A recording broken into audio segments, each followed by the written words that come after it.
You're listening to the Generation to Generation podcast, episode 15. On this episode of the podcast, we're talking with author and counselor Dan Allender. We talk through some of the challenges and dynamics of leadership, whether you're pastoring a church, a licensed professional counselor, leading an organization, or simply living with some level of influence in our own families or communities. What does sustainable leadership look like, and how can we care for ourselves when we're navigating the expectations and assumptions of other people in the world we live in today? As always, I hope you enjoy. Thanks for listening.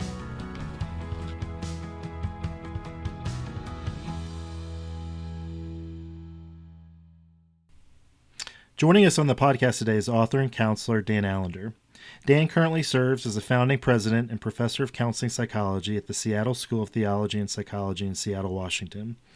Dan travels and speaks extensively to present his unique perspective on sexual abuse recovery, love and forgiveness, and leadership, and other related topics. He's the author of numerous books, including The Wounded Heart, The Healing Path, Intimate Allies, To Be Told, Leading with a Limp, and God Loves Sex. Dan can be heard weekly on the Allender Center podcast, engaging topics on healing and restoration through the unique intersection of theology and psychology. He and his wife Becky live in the Puget Sound area of Washington and have 3 adult children and 6 grandchildren. Dan, it's great to have you on the podcast today. Michael, good to be with you. And we are in a complex season, so it's just good to be talking about the gospel in the midst of this. So thank you for letting me join you. Yeah, well, I really appreciate it. I've really been looking forward to our conversation, and it's one of those things, I've just really enjoyed some of your more recent conversations as you talk about complexity and the complexity of leadership, just with Rachel Clinton Chen on the Allender Center podcast. And I would encourage all of our listeners, if you haven't already, to go and listen to those podcasts, recently on the complexities of authority and leadership, and have also had the privilege of hearing some of your story over the years. And so I was thinking maybe a good place for us to start is when you think of your understanding of leadership, how would you say that's grown over the years, and maybe some of the men and women the Lord has used to shape you as a leader? Well, it's a very gracious question. Leadership is not something that I ever desired. I never thought it. I sort of fell into going to seminary in the sense that I had planned, at least remotely, to go to law school, but I never took my LSATs, and so kind of a month before I graduated, my best friend, Tremper Longman III, said, "What are you going to do when you graduate?" And I was like, "I don't really know." So he said, "Why don't you just go to seminary with me?" And I will say that I had some gospel interest, but not gospel-led, and certainly not in a clear and deep relationship with Jesus. So I ended up going to seminary. It was as disruptive for me as it was for the school. I didn't fit well. I was just basically ending a career as involved in illicit pharmaceutical sales. So not really much of deep conviction, deep life change, but just accidentally ended up in seminary. But there was intrigue. There was certainly an intrigue in the gospel. And there are so many people. One that you know only too well, Scotty Smith and his wife Darlene, I met early on in my career. And there was something about the life of Jesus in them that I could not ignore, deny, turn cynically toward.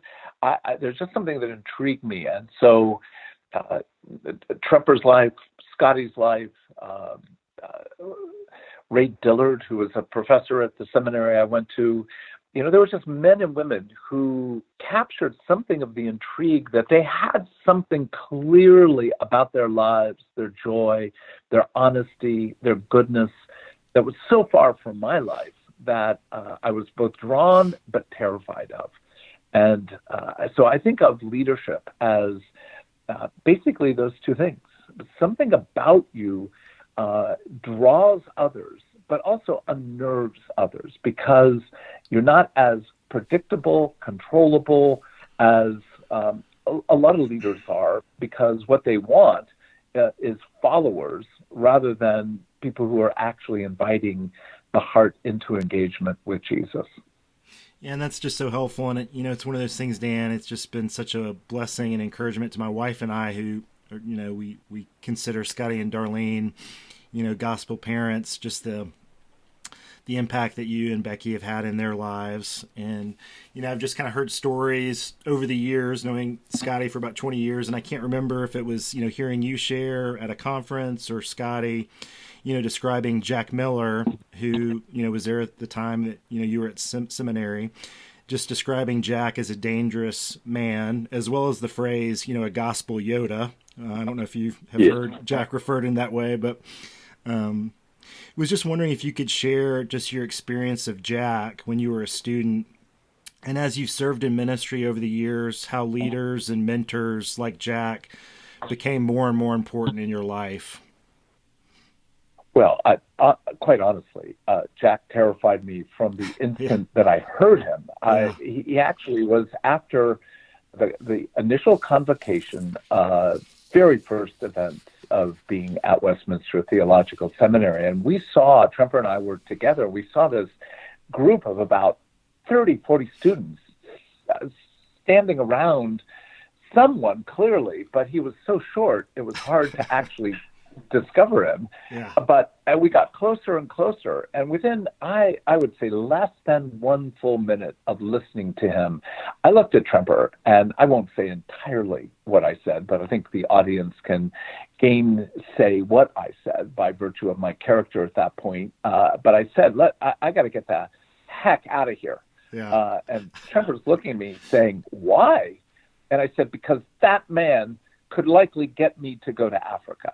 And at that point, the concept of Africa was a foreign, terrifying concept. So unlike Scotty, who was drawn to Jack, I was repelled, maybe even strong enough to say repulsed, just because there was a passion, a depth, a goodness, everything that I described as what drew me, at least in his case, terrified me. And I really, for years, I avoided, if I saw him walking on the sidewalk, I would turn and go the other direction, just because I didn't want to even pass in his presence. Yeah. So Jack and I became not as close of friends as many others, but we became friends, and there was something about him that, again, I so deeply appreciate, and that is, he was reckless without being foolish.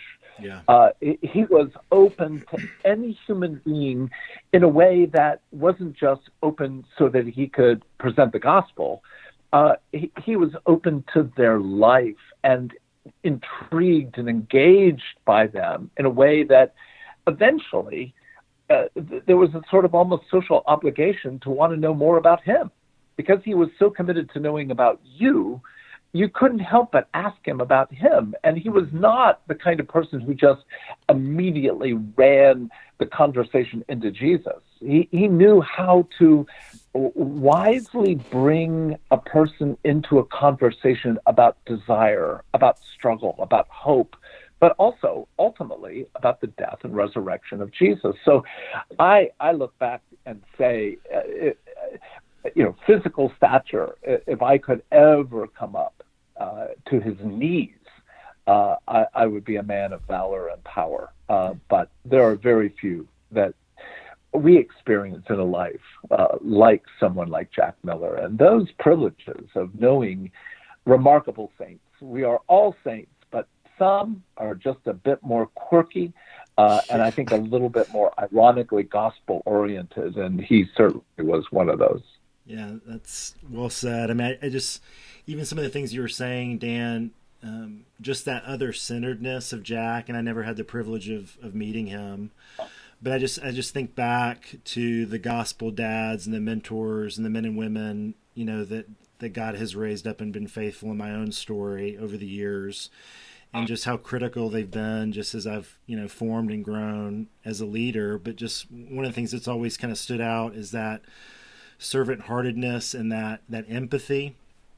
And it's one of those things as we look at our culture where there's just so much fear, so much kind of polarization, just the lack of empathy, where it just so stands out today when you see a leader that is kind of driven by faith and not by fear, who has this kind of non-anxious presence, but really has an empathy where they see it as a privilege to be in relationship with those they're on mission with.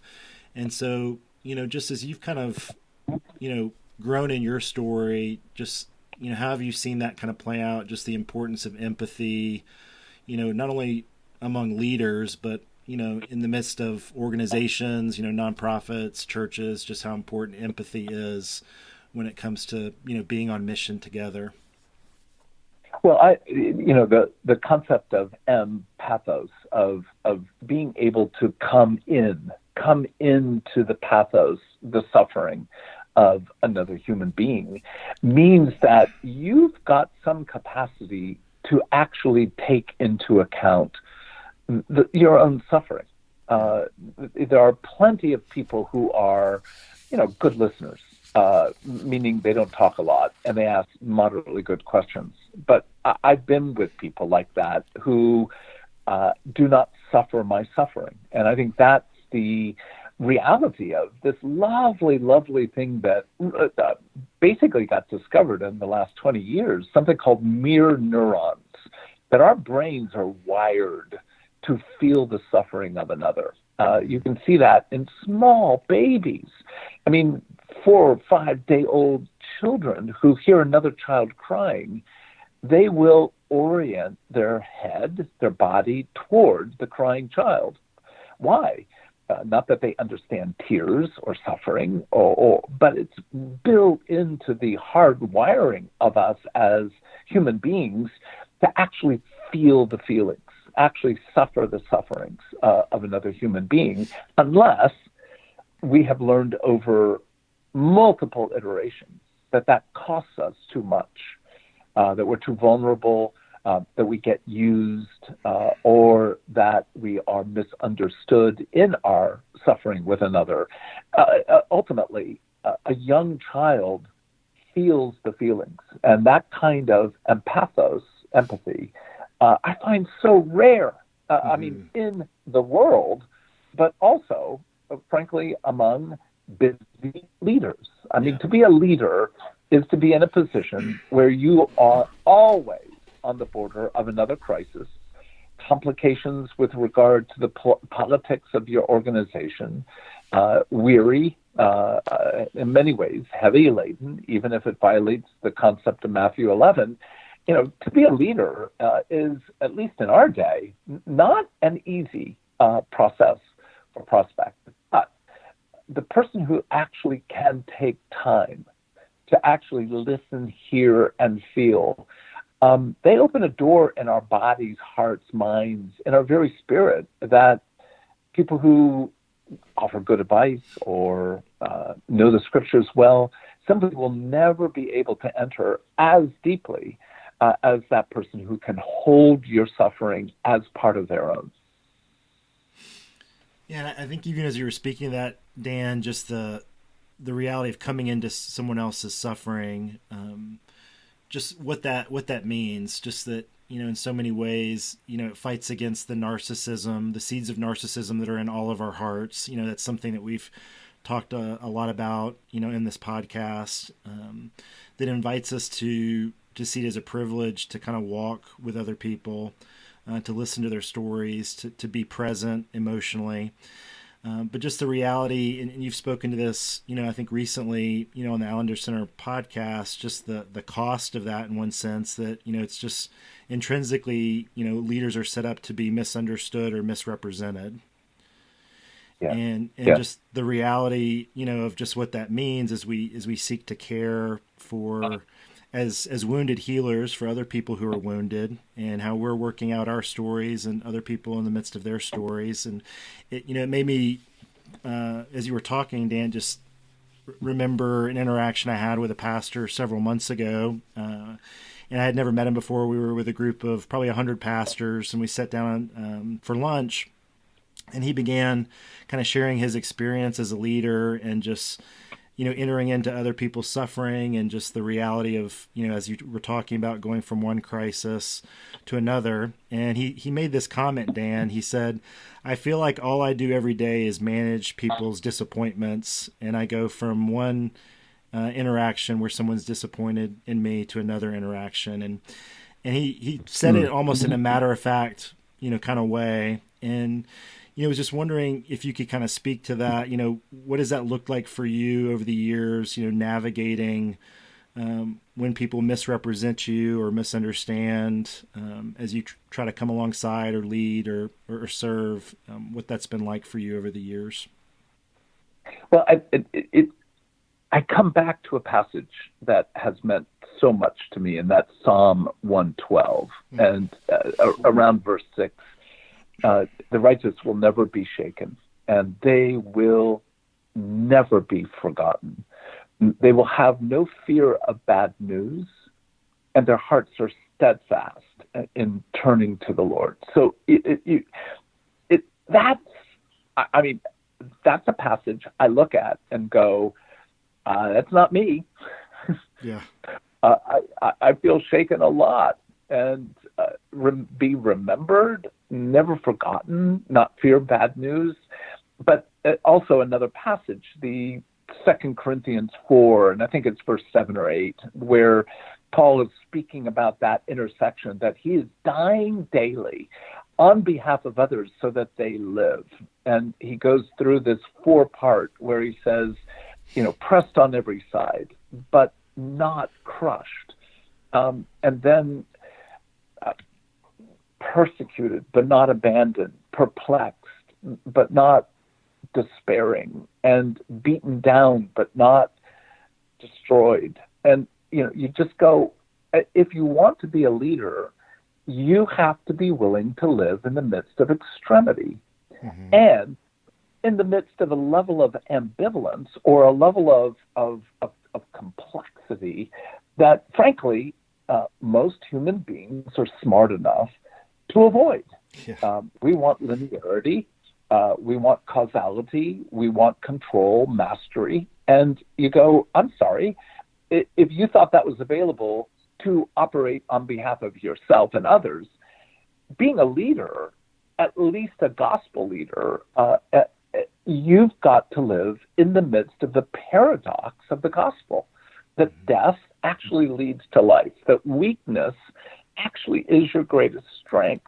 Now, you need to be very aware, most organizations don't want you to live that kind of paradox, nor, in one sense, offer that level of complexity. So you always have to gauge, to some degree, what is available with this person or this community, what can be said, what cannot be said. We cannot preach the whole Word of God in any context. We just can't. And I know that sounds so contrary, but the fact is, people can't bear the truth. I can't bear the truth. So we have to, in many ways, approximate what level of truth can be spoken well within this moment, which always leaves you, in so many ways, in this position of either being idealized by some, at least for a season, and then when you disappoint, and I think his remark is actually quite prescient.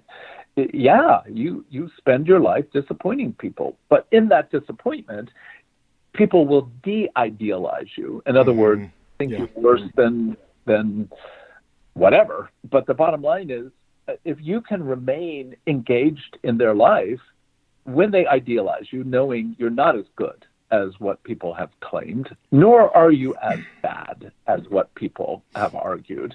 So if you can remain in that invitation that actually you matter a great deal to me and you can hurt me, but on the other hand, there's a certain imperviousness to the fact that you and I are not we're not the deal.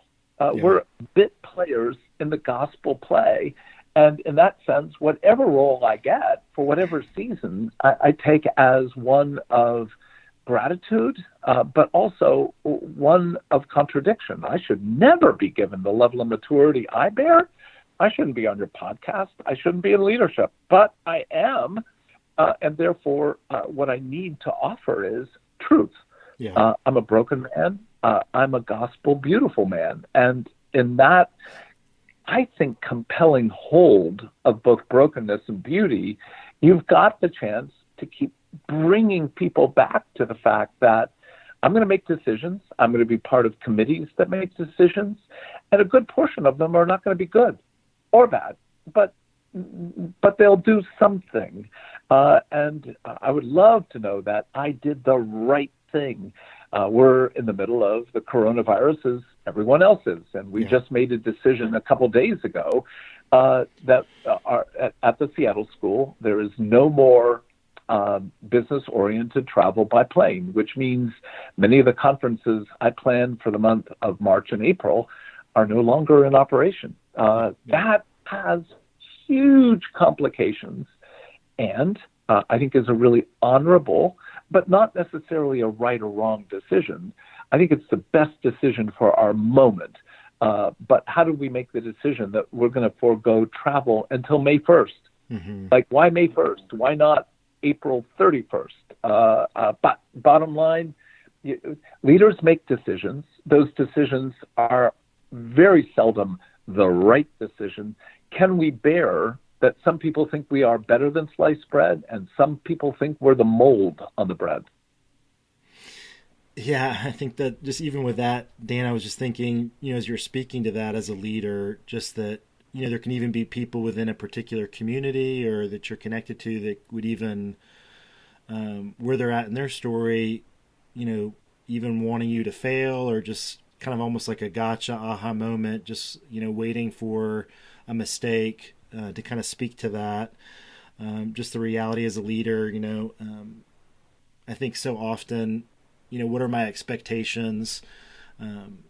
Just that in so many ways, it's easy to forget that, on Christ's first day of vocational ministry, everyone that he had known and grown up with and within his community tried to push him off a cliff.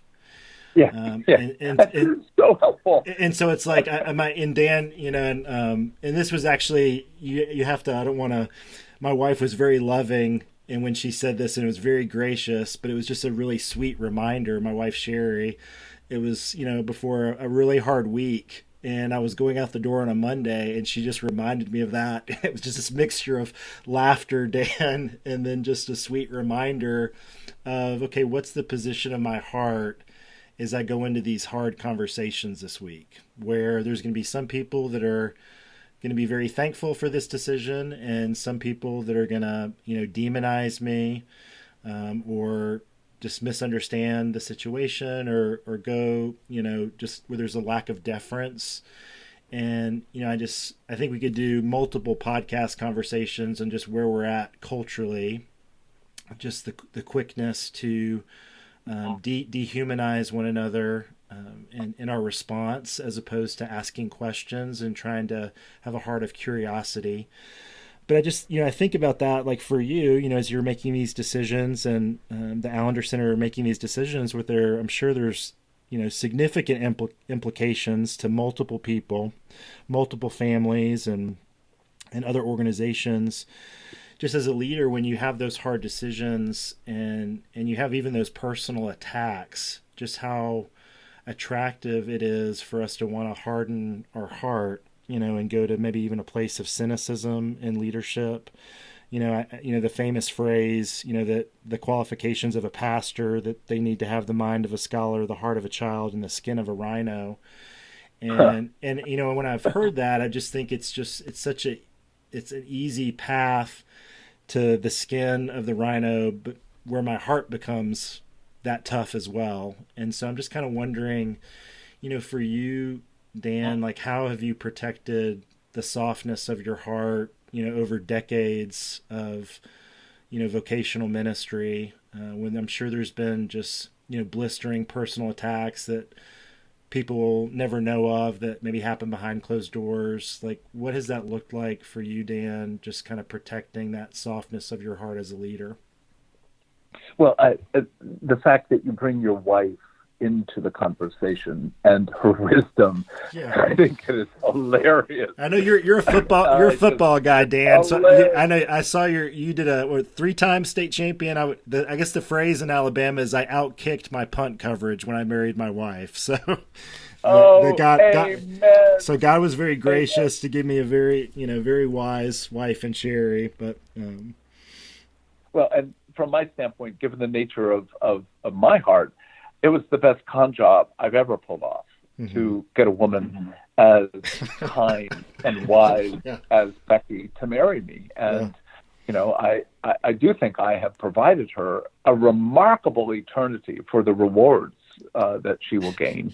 But nonetheless, I would say that has been, the central, oh my gosh, central call to my life. And that is, she is one of the kindest human beings I've ever been in the presence of. Not nice. Oh my gosh. She's not nice. Yeah. She is kind. And that kindness is able courageously to sniff out and know when I am turning my heart over to contempt, whether it be self-contempt or other-centered contempt, where that becomes the protective shield against shame, against that sense of raw exposure. I'm hated, or I'm being loved and used, or I've been given access that I shouldn't. I mean, whatever the domains are that I'm struggling with, she's able to name that. She knows I'm a good man, and she calls me to, in many ways, forsake what has worked for me and for many others, and that is to clothe myself in contempt rather than the righteousness, the alien righteousness of Christ. So I think that alone is worth priceless, just utterly priceless. And then to go, I've got good friends who know my proclivity to want to quit, that know that I can be cynical as the day is long, and who know that maybe my wit or humor at times bears a little bit of gallows humor, but actually there is an innocence and a desire to be like a child. And that's beautiful and good, and that's what they call me to. So I think having that framework, and then the most obvious is that the Spirit is so gracious and so active, if you wish for the Spirit to be, to call you back, call you forth, call you, expose you, but not with shame, not with judgment, but with the invitation to become even more who you are meant to be. So I think that sense of when you know something of freedom, and that is the freedom of, I don't expect my decisions, my judgments to be that accurate or helpful, but in community, making decisions, sometimes that differ from what my community thinks is best, I'm willing to bear the consequences. And some of that might even include somebody saying you're no longer welcome here to live out your view of leadership. And it's like, well, that's hard, but I will not be a flavor that fits and satisfies everyone. Yeah. So knowing who you are, knowing what you're meant to offer in a particular season, in a particular place, allows you, I think, a level of gospel freedom to, again, be caught by the resurrection and by the power that comes to us from the ascension. Because when Jesus says, I have disposed to you a kingdom, that is a remarkable sentence in Luke 22. As I have been given a kingdom, so I give to you. So knowing what your kingdom is, and my kingdom, bottom line, addresses things like sexual abuse, narcissism, sexual sin, the realities of what our heart and body do to escape having to live in a fallen world.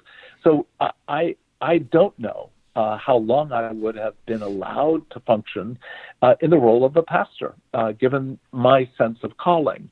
Yeah. But on the other hand, I am so privileged to be invited into communities where I get to speak in ways that sometimes pastors have told me they would not be able to speak these things quite as forthrightly or clearly as I'm called to do. So it is that beautiful, beautiful part of we're all part of one body, but each of us needs to know what we uniquely bring as an elbow versus a shoulder. That's right. And that process gives us, I think, much more power and freedom. Well, Dan, this has just been a huge just blessing and encouragement, this conversation. And, I think I mentioned before we started recording that there's probably about 20 different podcast conversations I would love to have with you. And just been so thankful just for your ministry over the years, just what a blessing it's been in my life, my wife's life, and so many of my friends. And just wanted to just help our listeners to know, like, what's the best way for people to get connected to, your work as far as with the Allender Center podcast and Rachel Clinton Chin's, if they wanted to get connected to that podcast and some of the work that you guys are doing through the Allender Center? Yeah, thank you for that. And, part of it is, Michael, it's like, who are we? We're just, we're men who believe in the gospel, who stumble forward. Sometimes we're elegant, sometimes we're not. So, podcasts, I just think it's one of the most lovely democratizations of, we don't have to have a radio show. We can just, if people want to listen, they listen. So the podcast is great. So the Allender Center.org is our connect point. Right. But, we do everything from online courses to conferences to individual work with people. So, our bottom line is we want people to engage trauma in a way that opens their heart to a new level of freedom. That's the driving impulse. And the more we live in a fallen world, the more we understand the nature of evil and its work against us, we've got to have our eyes open to trauma. So that's something of what we attempt to do. Well, thank you so much, Dan. I was wondering if you would mind just closing our time in prayer today. I would love that. Lord Jesus, we would despair if we did not believe that we would see you in the land of the living. And so we thank you. We thank you again and again that you are in us, you are with us, you are for us. And thank you for Michael. And thank you, and ask on his behalf that you would give him strength and health and goodness. And use us, Jesus. Use everyone who's listening to this podcast for great purposes of the gospel. We ask that all in your name. Amen. Amen. Thank you so much, Dan. Thank you, Michael. Thanks for listening to today's episode. If you've been enjoying the podcast, I'd really appreciate it if you would leave a review on iTunes or Facebook. If you know someone who might enjoy or be encouraged by the show, feel free to share the podcast with them. Your willingness to share the show is one of the best ways to help it grow. As always, thanks for listening. Until next time.